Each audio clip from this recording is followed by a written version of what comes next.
सब कर खुनवा और ये कहीं है धर्मवाय लगा अलगा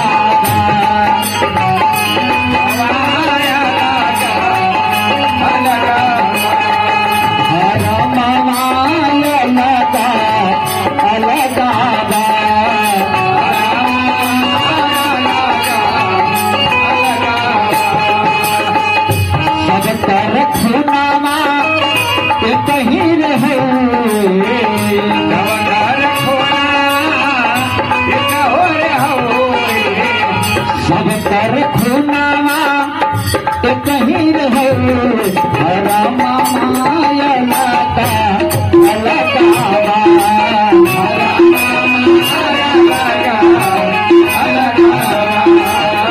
राम माया लगा अलगावा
माता पिता का सेवा पृथ्वी पर सबसे उत्तम होता है।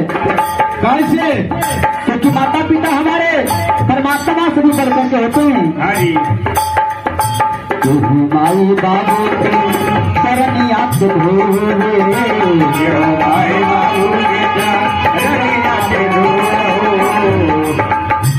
माई बाबू चरनिया के धोरे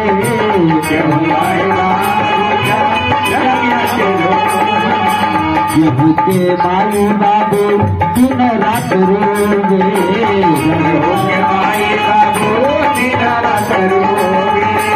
बाबूजी एक शब्द में दो विवरण बताया गया है। कैसे?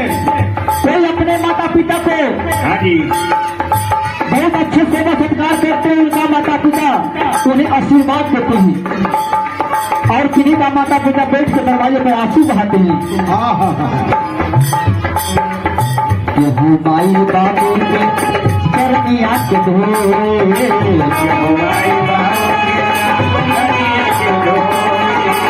केहू के माई बाबू दिन रात रोवे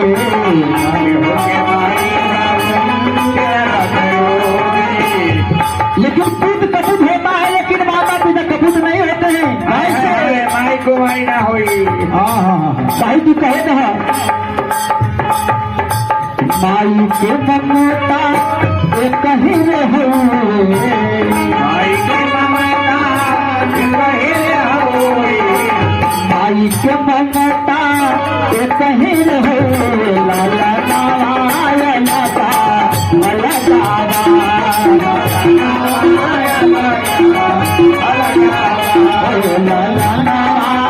लगा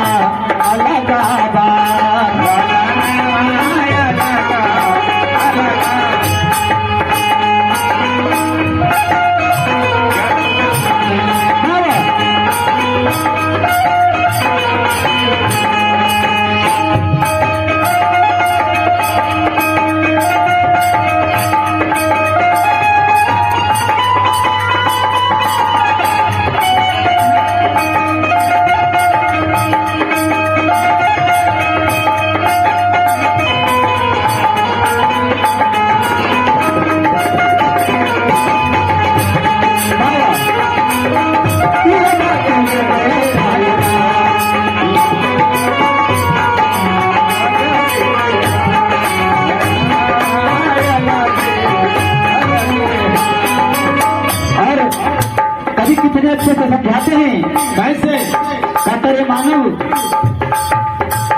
जिस माँ बाप को तुमने सता रहा है, जिस माँ बाप को तुमने सता रहा है, तुम्हारे लिए भी ऐसा दिन एक दिन आएगा। आएगा। आज जिस तरह तुम्हारे माता पिता बैठकर दरवाजे पे बाल बच्चे के लिए पछता रहे हैं, हाँ जी, हाँ। तो तुम भी इस दिन पछताओगे। कहते हैं बातें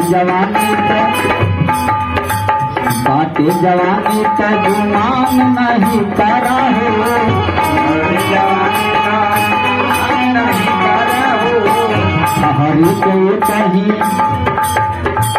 हरी के कहीं स्थान सबको रहे हो।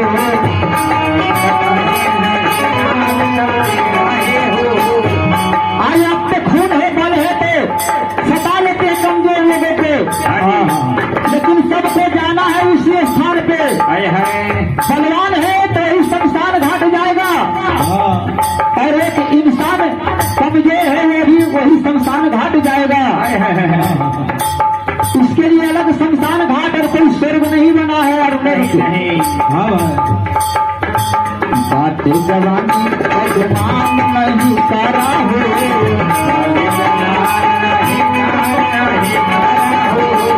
हरे गए कहीं स्थान सबके रहे हो।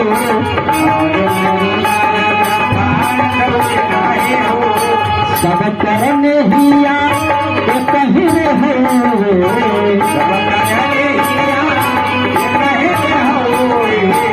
सब करने हिया कहीं रहे।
परमात्मा का प्यारे मानव, मैं तुम्हें कितने अच्छे सुंदर चेहरा देकर के भेजा। ये मानव का वो कवि लिखते हैं, क्या लिखते हैं, रामायण में भी लिखे हैं कि बड़ा भाग मानुष तम दुर्लभ ही सतग्रंथ गाया। यही बात है।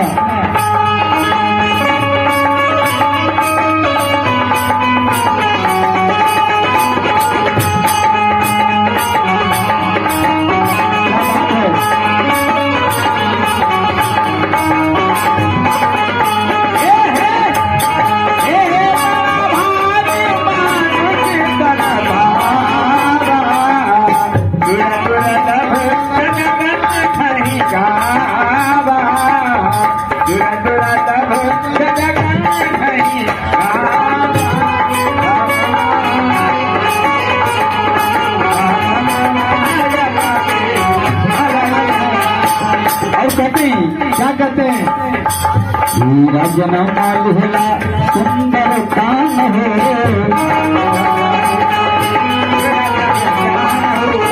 तब कहे जनता के हर इतना बमान हो।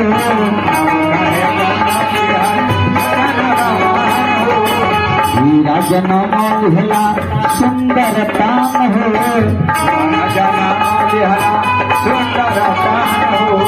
तब कहे जनता इतना बातें तो हर मान हो।